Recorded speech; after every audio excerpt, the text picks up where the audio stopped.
ভারতের জম্মু কাশ্মীরে দোদারের একটি সেনা ঘাঁটিতে হামলা চালিয়েছে বিচ্ছিন্নতাবাদীরা। বুধবার শেষ রাতে ওই ঘাঁটিতে হামলা হয়। সেখানে নিরাপত্তা বাহিনী ও বিচ্ছিন্নতাবাদীদের মধ্যে গোলাগুলি চলছিল বলে জানিয়েছে পুলিশ। এ ব্যাপারে এক বিবৃতিতে পুলিশ বলেছে, সেনাবাহিনী ও পুলিশের যৌথ চেকপয়েন্ট বিচ্ছিন্নতাবাদীদের সঙ্গে চত্বরগোলা এবং দোদায় লড়াই করছে। গোলাগুলির প্রাথমিক অবস্থায় 2 সেনা আহত হয়েছে বলে জানিয়েছে সংবাদ মাধ্যম এনডিটিভি। এর আগে কাথুয়া বিভাগের বিচ্ছিন্নতাবাদীদের হামলায় একজন নিহত ও 2 জন আহত হন। এর কয়েক ঘন্টা পরই সেনা ঘাঁটিতে হামলার ঘটনা ঘটে। এর 3 দিন আগে তীর্থযাত্রীদের বহনকারী একটি বাস লক্ষ্য করে গুলি ছোড়ে সেখানকার বিচ্ছিন্নতাবাদীরা।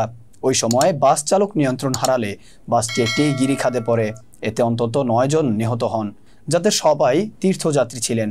জম্মু জোনের পুলিশের অতিরিক্ত মহাপরিচালক আনন্দ জৈন, যিনি কাথুয়ায় সন্ত্রাস বিরোধী অভিযানগুলো দেখার দায়িত্বে রয়েছেন, তিনি জানিয়েছেন, দোদার চত্বরগোলার সেনাঘাঁটিতে রাতের শেষ ভাগে পুলিশ এবং রাষ্ট্রীয় রাইফেলসের একটি যৌথ দলের উপর গুলি ছোড়ে বিচ্ছিন্নতাবাদীরা।